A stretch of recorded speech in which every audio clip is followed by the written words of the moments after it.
Бұл адам нағыз есі ауысқан біреу еді. Ол небәрі бір тұзақтың көмегімен қолтырауынды жерге жығып ұйықтатып тастады. Бұны көрген Папай да бағын сынап көргісі келді. Бірақ ол тым әлсіз еді. Қолтырауын оны бірнеше секундта сұлатып салды. Бұл күлкілі көрініске Оливер мен Блуто шектері түйілгенше күлді. Осыдан кейін Блуто жол бойы мақтанып өзін көрсетумен болды.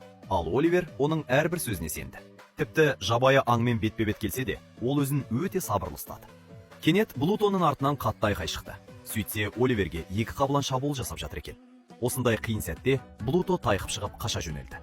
Осы кезде Папай ақыры оянды. Бірақ қолтырауын оны жайлап қана сипап өткенде, ол қайтадан керең ұйқыға кетті.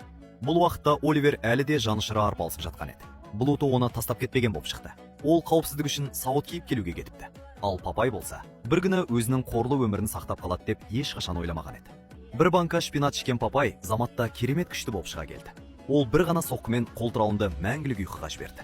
Оливердің өмірі қыл үстінде тұрғанда, Папай қабыланды ұстап алып, жай ғана лақтырып жіберді.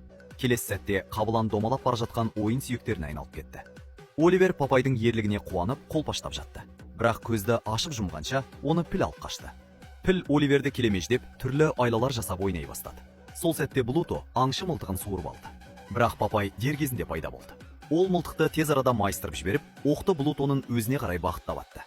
Содан соң Папай Оливерді құтқаруға аттанды. Ол пілді қатты соққымен ұрып, тордың ішінде домалатып жіберді.